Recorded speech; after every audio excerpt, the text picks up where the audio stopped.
Olá pessoal, eu sou a professora Jade Brown e na nossa aula de hoje vamos falar sobre o dano moral e seus conceitos fundamentais, bem como as medidas de prevenção e repressão ao dano moral. O dano moral é compreendido como tudo aquilo que atinge o indivíduo em seu íntimo, em seus aspectos psicológicos, fragilizando-o mentalmente. O dano moral corresponde ao abalo psíquico, intelectual ou moral que uma pessoa pode sofrer, seja ele por ataque à honra, intimidade, imagem, nome, privacidade ou até mesmo físico. A noção de dano moral, como lesão a direito de personalidade, é difundida por grande parte da doutrina. Para o professor Sérgio Cavalieri Filho, o dano moral é lesão de bem integrante da personalidade, tal como a honra, liberdade, a saúde, a integridade psicológica, causando dor, sofrimento, tristeza, vexame e humilhação à vítima. Portanto, o dano moral é considerado um dano abstrato, pois não é possível se notar no mundo concreto de forma objetiva, não podendo ser facilmente constatado pelos preços de mercado.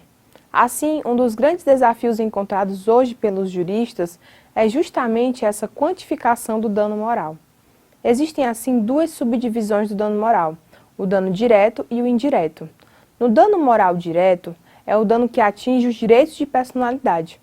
O dano moral indireto é aquele que decorre de um dano que atinge a um bem material, o exemplo de um bem material precioso, de seu valor afetivo, emocional, independente de seu valor de mercado, que é destruído por alguém.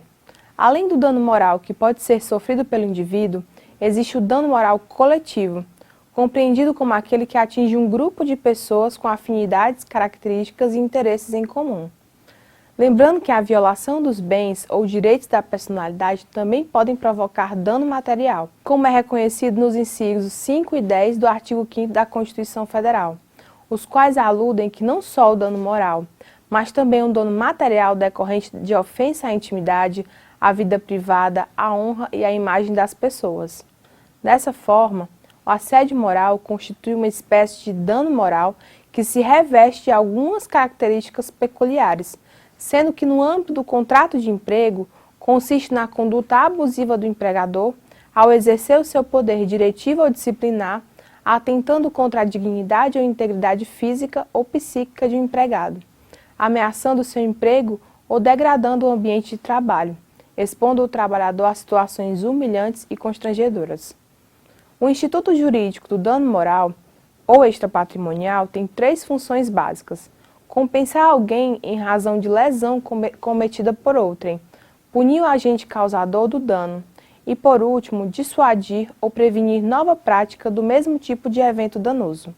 Essa prevenção ocorre tanto de maneira pontual em relação ao agente lesante, como também de forma ampla para a sociedade como um todo.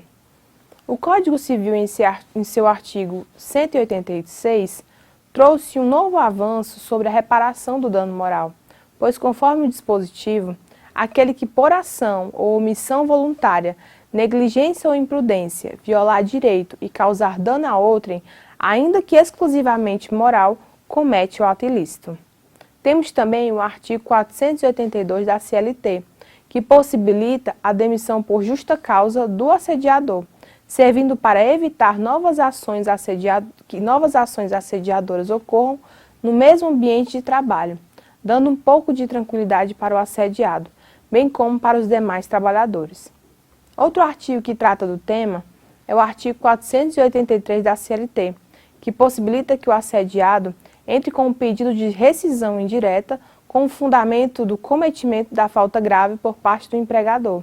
o que permitiria o desligamento do trabalhador da empresa com o levantamento de todas as verbas rescisórias, trazendo certa tranquilidade ao assediado, além de libertá-lo do ambiente hostil em que vivia. Sendo que uma empresa que possui um programa de compliance trabalhista como uma ferramenta de gestão pode identificar, prevenir e corrigir práticas empresariais que violem as normas trabalhistas, com a finalidade principal de garantir o desenvolvimento da atividade econômica em concordância com os direitos dos empregados, valorizando o ambiente saudável com respeito, inclusão e segurança. Assim, o combate ao assédio moral é prioridade para uma empresa que tem como objetivo a valorização da ética e da transparência, Por isso é muito importante que os empregadores ajam e incentivem os empregados e colaboradores a adotarem precauções no exercício de suas atividades para assim evitar a ocorrência de algum dano moral.